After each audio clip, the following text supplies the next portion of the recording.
Вы смотрите новости Татарстана. В студии Алексей Калиничев. Здравствуйте. И вот о чем расскажем в этом выпуске. Прорвавшаяся дамба, еще побитая картошка, свекла и ягоды. Мы уже плакали, наверное, всем селом плакали. Какие села больше всего пострадали из-за ливней и с градом? Масштабы ущерба вместе с селянами оценила и Юлия Гоголева. В Татарстане уже 38 штаммов ковид. Враг не побежден, враг сильный, враг хитрый. Ждать ли новых ограничений, узнавала Лина Знатулина. Большие планы у нас в части казанских очистных сооружений, другие объекты. Почему в республике будут уделять особое внимание не только крупным рекам, но и даже самым малым, узнал Рамиль Шайдулин.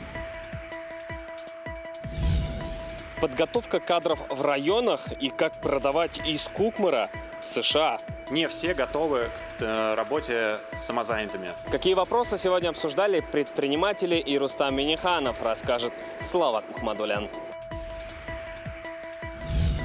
В Казани велосипедные дорожки планируют увеличить до 75 километров. В центре города уже больше 12 километров велодорожек, прибавим еще 2, это будет 14.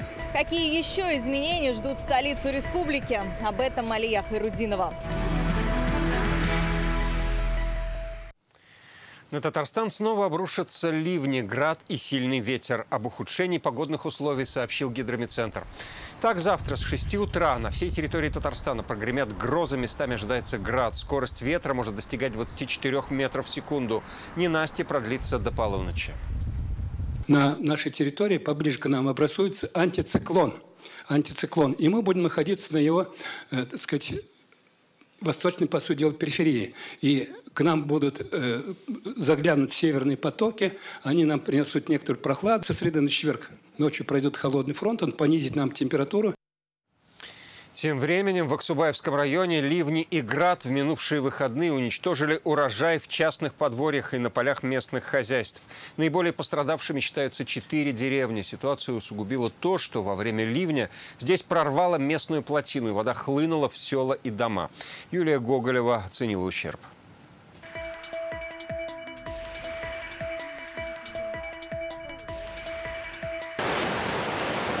Так выглядела центральная улица Ленина в деревне Урмандеево накануне. Ливень шел около 4 часов. Градом побило урожай. У многих жителей вода подошла близко к дому. У Владимира Гаврилова затопило гараж.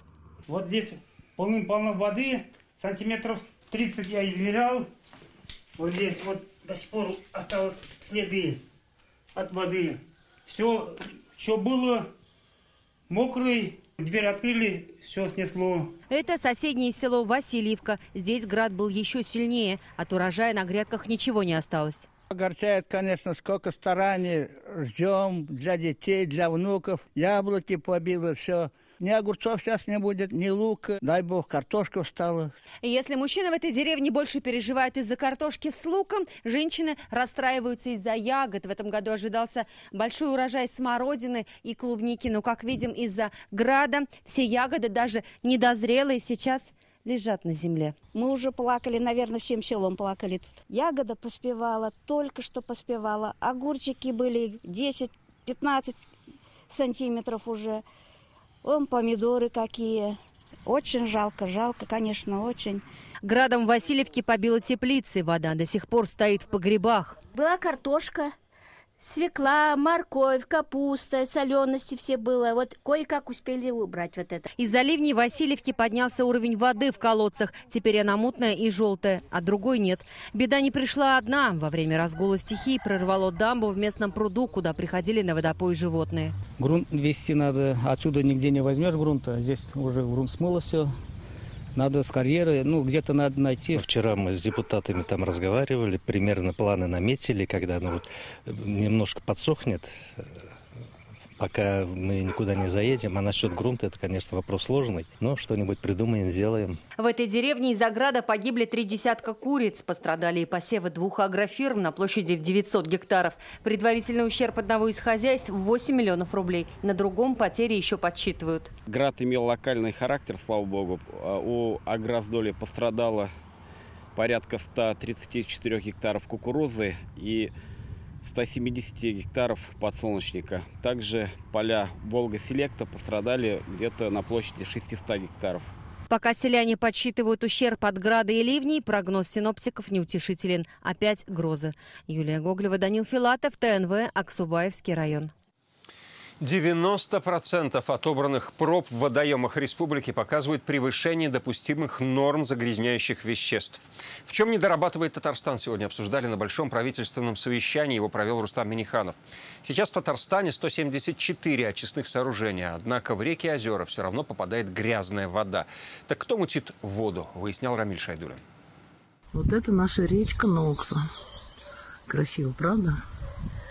Там далее уточки плавают. Но это скорее не уточки, а киборги, потому что питаться тем, что вот в этой речке есть, это нужно иметь стальной клюв.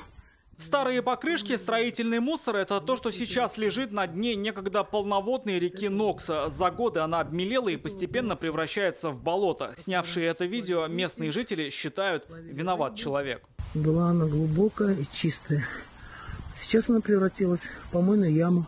В реке Зай, в Лениногорске и Бугульме зафиксировано превышение предельно допустимой концентрации нитратного азота. В первом случае в 10 раз, во втором в 11,5, сообщил Гидромедцентр. Значения экстремально высокие. Это опасно как для рыбы, так и для человека. Мы живем, пользуемся всеми этими ресурсами. Вопросы экологического состояния малых рек и водоемов республики сегодня обсуждались с президентом. На связи все районы. Министр экологии озвучивает основную причину ухудшения состояния водоемов. Это сточные воды. С ними не справляются некоторые очистные. Кроме этого, с некоторых сельхозпредприятий навоз стекает прямо в реки. Это больше половины от общего объема сбросов. Как итог, в первую очередь страдают водоемы и реки. Вода в них не просто цветет и мутнеет, а еще и местами становятся даже ядовитые, потому что не все сбрасываемые в них сточные воды такие уж безвредные. О проблеме очистных в августе прошлого года с Рустамом Миннихановым говорил и Владимир Путин. Во время рабочей встречи президент страны отметил, что готов оказать поддержку из федерального бюджета. 80% предприятий, имеющих очистные сооружения, осуществляющих сброс воды, они все-таки требуют особого внимания с вашей стороны, со стороны федеральных органов, контролирующих ситуацию в сфере экологии. Еще одна проблема – захват берегов рек частными лицами. Это приводит к гибели флоры и фауны и уничтожению водных объектов. Сегодня Рустам Минниханов поручил дать должную оценку всем очистным сооружениям. Самое главное не только построить, она должна эффективно работать. Поэтому большие планы у нас в части казанских очистных сооружений, другие объекты. Детально нам надо расписать программу. Речь идет о создании водоохранных защитных лесных полос вдоль берегов и оборудовании ливневок очистных сооружений. Президент республики поручил составить детальную программу строительства и реконструкции очистных в Татарстане. Работы должны завершиться в течение 5 лет. Рамиль Шайдулин, Рамзиль Гарипов, ТНВ, Казань.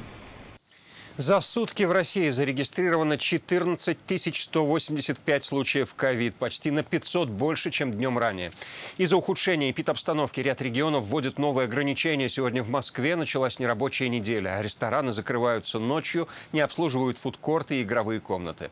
Усилен контроль за соблюдением масочного режима в транспорте и в заведениях. В Ханты-Мансийском автономном округе запретили массовые мероприятия с участием более 20 человек. А жители старше 65 лет обязаны сидеть дома, если они не привиты.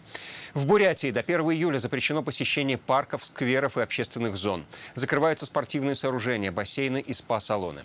В Хабаровском крае на дистанционку переводят сотрудников старше 65 и беременных женщин.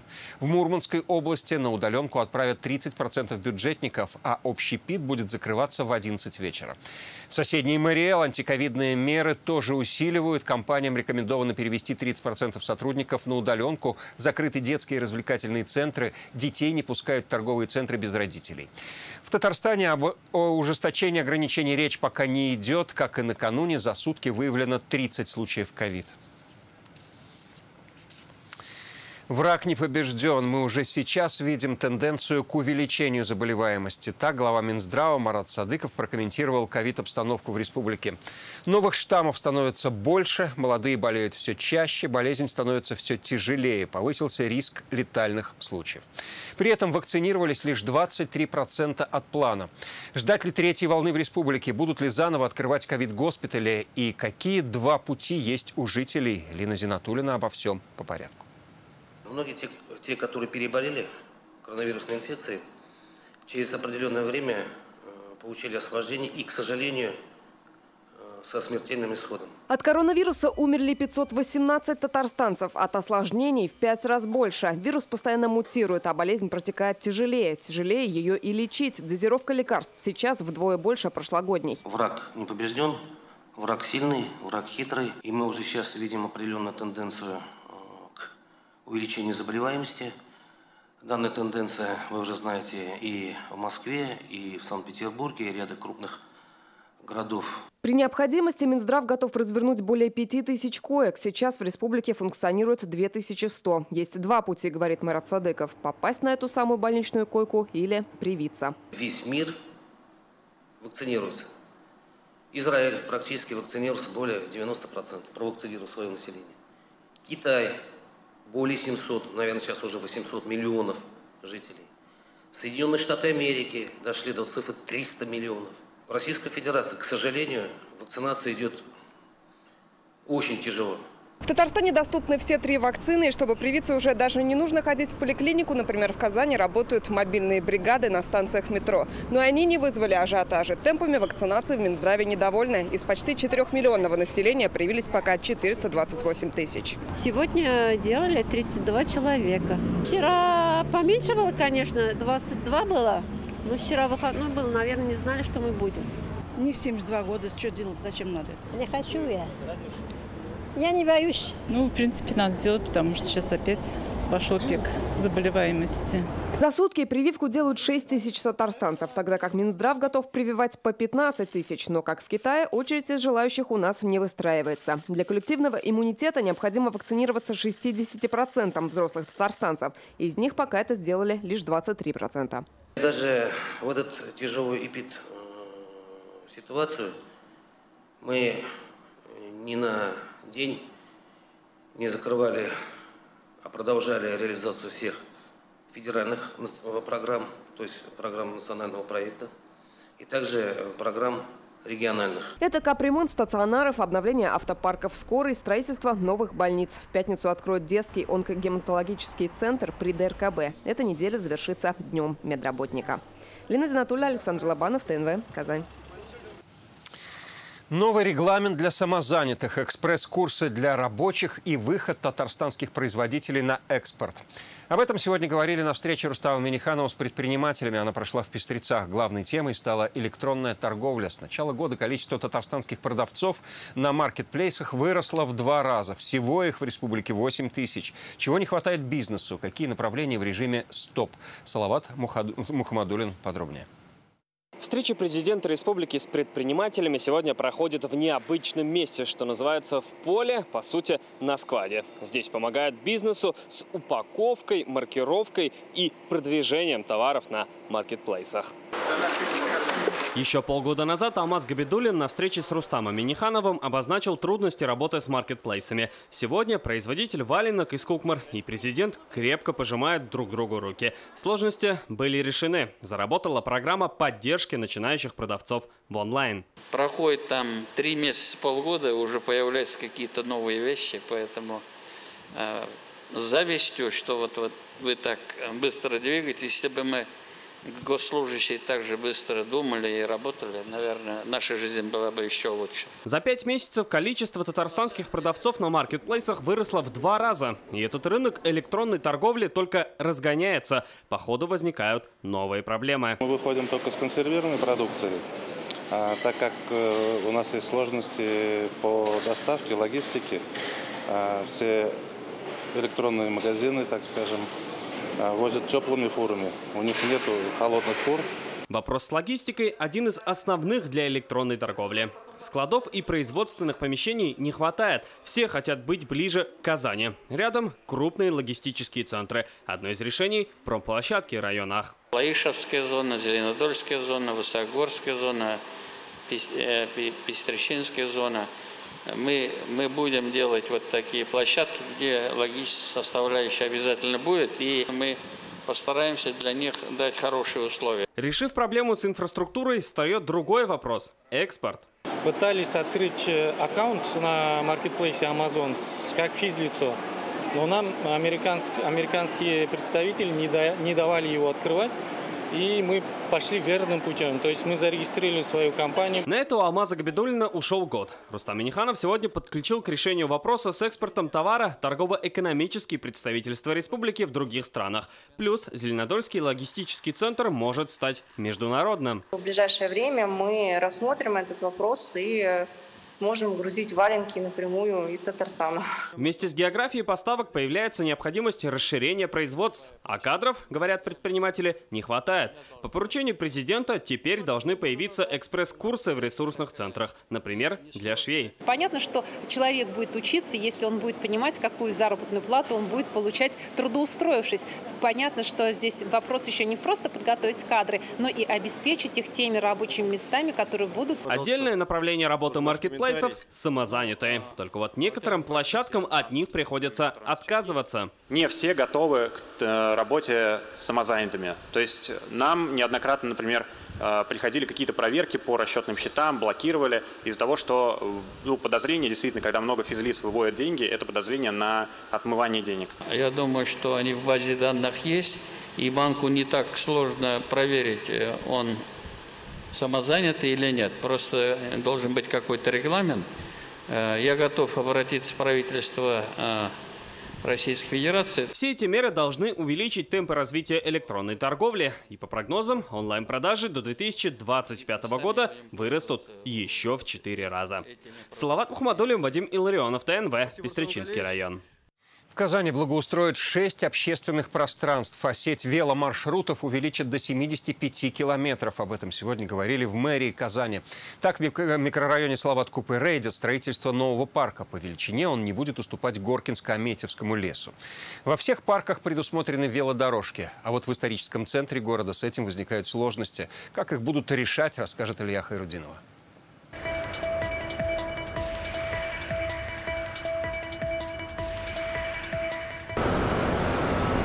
Микрорайон Салават-Купырэ. Сегодня здесь проживает больше 20 тысяч человек. Есть школы, детсады. Жители просили парк и активно принимали участие в согласовании проекта. Ко дню города его обещают сдать. Новый формат, достаточно заболоченная местность со сложным рельефом.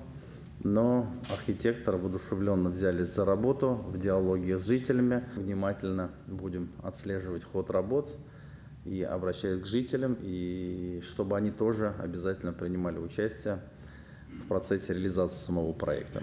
Также новый парк появится за 7-й горбольницей, благоустроит сквер Толстого, откроется эко-кластер «Зеркала Татарстана» у Голубых озер, продолжит работы на набережной Кабана и у Черного озера. На все из республиканского бюджета выделено 672 миллиона рублей.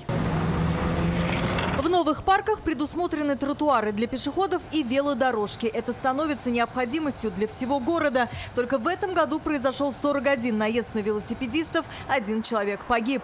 Сложнее дела обстоят с обустройством велодорожек в историческом центре. Улицы узкие, не рассчитаны на поток машин и СИМов. Длина велодорожек будет увеличена до 75 километров за счет новых путей. Несмотря на то, что сейчас по всей дороге спокойно разъезжают автомобилисты, уже к вечеру здесь появится отдельная полоса для велосипедистов. Для них отведут часть дороги шириной 2,5 метра и длиной 2 километра. Это частично решит проблему передвижения на электросамокатах. Сейчас в городе их больше 2000, но инфраструктуры нет. Поэтому рост ДТП на тротуарах и пешеходных переходах. Детей сбивали в Казани. В Челнах девушка на самокате разбилась насмерть. Одна из мер, которая позволит решить эту проблему, рассматривать можно, потому что на сегодняшний день движение самокатов вообще никак не регламентировано. Просматриваем весь лучший мировой опыт и, конечно же, велодорожка наверное, будет как одно из мест, где самокаты при определенных правилах тоже смогут существовать и передвигаться по городу. Здесь столкнулся недавно, меня сбили. Ну, это были маленькие дети, но как бы неприятно было им и мне. Да, проблемы есть, надо как бы решать в любом случае. Я думаю, надо дорожки делать. Коллегу мою вот по университету, к сожалению, сбивали и с такими неприятными последствиями. Поэтому я считаю, что для самокатов должны быть огорожены, специально огороженные места. Муж при виде каждого настолько злится, и, оказывается, были друзья, были знакомые, которые, вот выезжая со двора, сбили. Как нам сообщили в исполкоме, прошло совместное заседание городских властей, арендодателей самокатов и автоинспекторов. Одно из предложений в урегулировании сферы – внести понятие «водитель самоката» в законодательные акты, чтобы прописать его ответственность. Алия Хайрудинова, Ленар Хузяхметов, ТНВ, Казань. Для реализации амбициозных планов России не хватает мигрантов. Как в Татарстане решают проблему с оттоком рабочей силы, читайте в интернет-газете «Реальное время». Из-за неблагоприятной санитарно-эпидемиологической ситуации сессия Конгресса местных и региональных властей Совета Европы сегодня проходит в онлайн-режиме. В работе пленарного заседания принимает участие почетный член Конгресса, председатель Госсовета Татарстана Фарид Мухаммедшин. Среди главных вопросов европейских парламентариев – план выхода экономики после локдауна, управление культурным наследием, а также анализ работы онлайн-платформ для аренды жилья. У войны не женское лицо. В Казани подвели итоги республиканского конкурса на лучший социальный выпуск в средствах массовой информации о подвигах женщин в годы Великой Отечественной войны. На суд экспертов поступило 450 работ на татарском и русском языках. Причем помимо республиканских в проекте приняли участие СМИ из других регионов России. Эксперты отобрали 6 победителей. Имена лучших назовут 21 июня, накануне Дня памяти и скорби. Нашим журналистам замечательным удалось привлечь внимание к людям, о которых мы говорили, о которых писали наши журналисты, которым посвящен наш проект. Это женщины, участницы Великой Отечественной войны и труженицы тыла. Вот то, что много публикаций интересных, очень теплых, очень добрых, очень много воспоминаний, что это получилось, это однозначно очевидно. Парусная яхта «Милонга» завершила свое кругосветное путешествие, которое посвятило столетию ТАССР. Логотип был нанесен на парус. Напомним, судно с 3 татарстанцами вышло из Казани 28 июля прошлого года. 15 сентября они прибыли в Турцию, откуда начали путешествие вокруг света. Пройдя через Алжир и Тунис, вышли в Средиземное море, затем в Тихий океан. Здесь, на острове Вануату, местные власти в целях безопасности в связи с коронавирусом отправили их на карантин. Но, несмотря на все испытания, команда из Татарстана завершила кругосветку, преодолев 45 тысяч километров. Финишировали в марине Мармарис, называется, в Турции. Вот. На борту порядок, все хорошо. Понятно, что были и разные неполадки. Все прошли, мы через это прошли, поломки. Вот. Неурядицы в связи с этим, с ковидом, с эпидемией ковида. Значит, вся кругосветка у нас заняла, из Турции вышли, в Турцию пришли 9 месяцев ровно. Фильм о легендарной команде «КамАЗ-Мастер» стартует на ТВ. Сегодня премьерный показ сразу 2 серий. Напомним, спортивную драму об автопилотах КамАЗа снимали прошлым летом. Местом для съемок послужили и челнинские ландшафты. Роли легендарных спортсменов сыграли Сергей Шакуров, Анатолий Белый, Игорь Петренко, а также пилоты Андрей Каргинов, Айрат Мардеев, Эдуард Николаев, Дмитрий Сотников и Антон Шибалов. Начало премьеры сегодня в 21:15. На этом пока все. Больше новостей на наших ресурсах в интернете. Всего вам доброго и до встречи.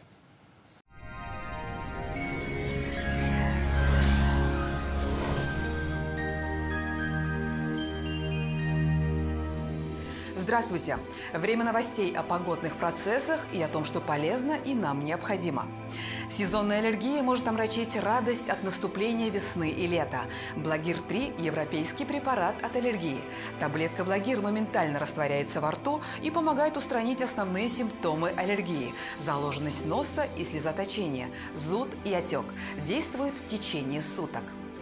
По данным сервиса Яндекс.Погода, 16 июня в Бугульме, Бавлах, Азнакаево температурный фон сохранится повышенным – 29 градусов выше нуля. Переменная облачность местами с дождем. В Нижнекамске, Набережных Челнах, Елабуге ближе к вечеру прогнозируются дожди. Днем будет очень жарко – плюс 30, пейте больше воды. На севере Татарстана, в Агрызе, Менделеевске, Актаныше облачная погода с прояснениями, временами дождь, при осадках усиление ветра. На северо-западе, в Арске, в Кукмаре, Балтаси очень тепло. Во второй половине дня местами пройдут дожди, возможно, гроза. Для жителей юго-запада республики 16 июня будет солнечным и жарким, плюс 29. После обеда синоптики местами обещают дождь. Активные атмосферные фронты оказывают влияние на погоду в нашей республике, и погода не отличается устойчивостью. В Чистополе, в Альметьевске, Мамадыше тоже очень тепло, но возможны осадки и усиление ветра. В четверг станет прохладнее, а осадки прекратятся. Купить квартиру в Иннополисе сейчас это возможно. Квартиры формата «Заезжай и живи» от 3 миллионов 950 тысяч рублей. Торопитесь, осталось всего 15 квартир. Звоните 556 59, сайт jkunicom.ru. Готовые квартиры в Иннополисе от 3 миллионов 950 тысяч рублей. Заезжай и живи. Мебель и бытовая техника в подарок. Осталось всего 15 квартир. Подробности на сайте jkunicom.ru и по телефону 556 59. Успей купить квартиру в самом инновационном городе России. У меня артроз. Протез, хоть и дорогой, не приживался. Так я попала в «Доктор Ост». Даже при тяжелых формах артоза сустав еще можно сохранить с помощью инъекции нового поколения. Жаль, поздно попала в «Доктор Ост». Были бы оба сустава целы. Федеральная сеть медицинских центров «Доктор Ост» – лечение самых сложных заболеваний позвоночника и суставов без боли и хирургического вмешательства. За 12 лет в 10 городах России врачами клиники отменено более 70 тысяч операций. 16 июня в Казани переменная облачность, температура воздуха плюс 30. К вечеру возможен дождь. Ветер южный, умеренный до сильного. Атмосферное давление ниже нормы, влажность воздуха 54%. Магнитное поле Земли неустойчивое.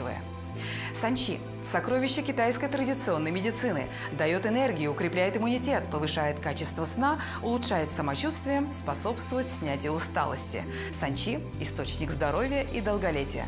20 и 21 июня в аптеках Farmland на Санчи 20% скидка. Это вся информация к данной минуте. Всего доброго и до свидания.